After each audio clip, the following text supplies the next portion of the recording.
Prime rib, Christmas roast, standing rib roast, whatever you want to call it. You're probably gonna cook at least one this holiday season and hopefully gonna go to a few more dinner parties where it's on the menu. Prime rib can be pricey though. A 3-bone like this is gonna cost you at least $100 and the sky's the limit after that. And since you're only gonna make it once a year, you probably want it to come out just right. Where most recipes fall short in my mind is that they only tell you about how to cook the roast. And at best, it's still a guessing game with traditional techniques. But making an awesome prime rib really begins at the butcher counter. So I'm gonna walk you through everything you need to know about prime rib, from how to shop for it, how to trim it, the cooking techniques, finishing, and carving, so you can confidently pull off an incredible prime rib start to finish. And if you watch Chef Steps videos, you won't be surprised, I'm cooking this bad boy with our amazing little sous vide tool, Joule. To learn more about Joule and how sous vide cooking works, go to chefsteps.com/Joule and order one up for the holidays. Let's get started. First things first, let's go to the butcher shop. So a roast is a roast, right? Well, not exactly. Ideally, your 3-bone roast should come from the chuck end rather than the loin end. Here's why. So on the cow, you have 13 ribs. The first 5 go through the chuck, the next 7 go through the prime rib. Now back here is a large and tough connective tissue that runs all the way down the muscle, whereas at the chuck end, you get more of this very tender, very flavor-packed cap meat. Not cat meat, cap meat. So this is the chuck right here. This is the decal or the cap meat. You'll see it runs all the way through the full 3-bone roast. If you get the rest of it or the other side, you end up starting real nice, but you end up with lots of connective tissue, less dynamic range of muscles. So you're at the butcher counter and you said, I would like a 3-bone rib roast on the chuck end. And you can order your meat boneless or bone-in. I like to roast them with bones just because it looks really, really pretty. From there, it's probably gonna hand you one like this. And if you want, you can ask them to French it for you. Frenching just means removing all the stuff in between the bones here, makes it really pretty. I'm gonna truss it myself, but since you're paying at least $100, probably more, you can ask your butcher to do all this for you too.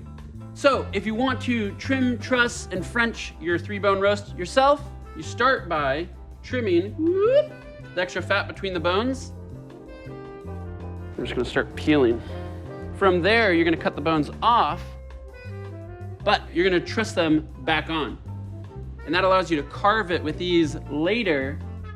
And again, you can have your butcher do this, but if you wanna do it yourself, you can go to chefsteps.com. Now that we've trimmed and trussed our roast, we're ready to get cooking. First thing we're gonna do is we're gonna pre-sear it. The whole point of pre-searing is to develop a lot of rich and complex flavors that are going to continue to develop as it cooks. We're gonna get a nice heavy pan. We're gonna take a rib roast. We're gonna start searing it. Have that nice sizzle. So just sear all the sides. I really like to use a kitchen towel. It's my favorite tool to use when searing, especially a big hunk of meat. Roll it around, sear the sides, sear the edges. And you don't have to stress about overcooking it. It's such a big piece of meat. This guy's gonna go back in the pan. And from there, I just like to toast some garlic. I'm gonna smash them. Smashing them like that. We're gonna add some rosemary. And then put that in the bag with the roast as it cooks. So now that we've got this beautiful piece of meat, it's ready to cook sous vide. So first thing we're gonna do is pick our temperature. You can do whatever temperature you want, totally up to you.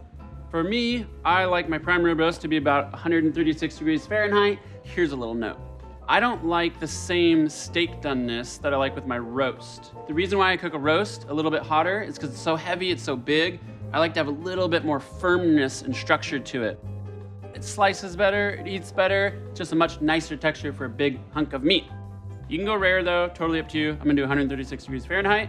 From there, let's bag it up. Totally recommend a heavy duty vac bag. You don't have to vacuum pack it, but the vacuum bags are much stronger, much thicker welds. So when you pick up your heavy roast out of the bath, roast isn't gonna fall through or break through those little seals on Ziplocs. If you are gonna go the Ziploc route, I recommend doubling up. It's your holiday roast, you know, you probably spend a couple $100 on it. Everything here is gonna go in the bag, but I just put the roast in first. Pop it in a Joule and you're done. Woo-hoo! Whoa! For this 3-bone roast, it weighs about 7 pounds, but more importantly, it's about 6 inches thick. It's going to take about 6 hours to be done. I'm gonna go cook some other awesome stuff. I'm going to make some potatoes, I'm gonna call my friends, I'm gonna write some holiday cards, I'm gonna make some mulled wine. not do my quarterly taxes. So I never do them quarterly. So, we've got a rib roast, it's perfectly cooked. All we need to do is finish it. So, first thing I'm gonna do is preheat the oven to 475, and if you have a fan or convection, use it. Next thing we're gonna do is we're gonna take the roast out. Don't throw the bag juices away. We're gonna make a fresh jus out of that. So we're gonna take a hot pan, dump all the bag juices and the herbs and the garlic in there. You let it cook down, get rid of all the water. It looks like Swamp Thing. And then it's gonna start to sizzle and fry, and it's gonna get nice and dark.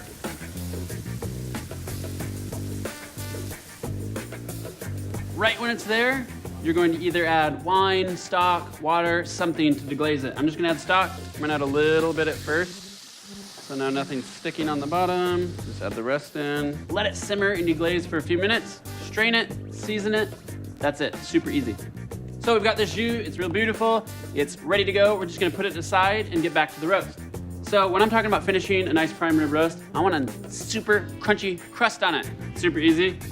Salt and pepper and rosemary. Goes in a little bowl. Good amount of salt, pepper, nothing to it. Egg white serves one purpose, and that's to bond the rub to the roast. So take our egg white, whip it up, whisk it up real good, nice and fluffy, and we're gonna brush it on the roast. So as soon as you brush, give it a little herb. Sprinkle dinkle dinkle doo. Whoop. Trying to make it crusty. A roast like this is gonna take anywhere from 5 to 15 minutes, and I know that's a big range, but everyone's oven's different. Don't worry about it, just keep an eye on it and just make it look good. So we've got this beautiful roast, perfectly cooked. I'm gonna show you how to carve it without stressing out. Really, really easy. Since we took the ribs off of the main roast, so we're just going to slice the strings. We can set them over here and lay our meat right on top of that. Going to get rid of the strings. We're just going to slice nice little easy slices. I carve about half of it, put it back in the tray. We're off to the races. I'm not supposed to do this, but I'm gonna sneak a piece. That is so good. This is the best cut on the 3-bone, the decal. So much decal. That's what's so great about Jewel. This is 136 degrees Fahrenheit from edge to edge, all the way through. Didn't have to stress when to take it out. No stress when the in-laws come or your friends come. It's perfect ribeye. Should we try the jus? Whoa. I should be super sick of meat, guys, but I'm digging this.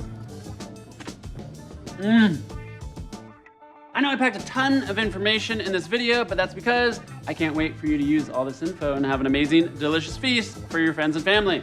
Go to Chef Steps, get a Jewel, make sure you cook your prime rib this holiday season. Sous vide with Jewel. I think it's awesome. That's how heavy it is.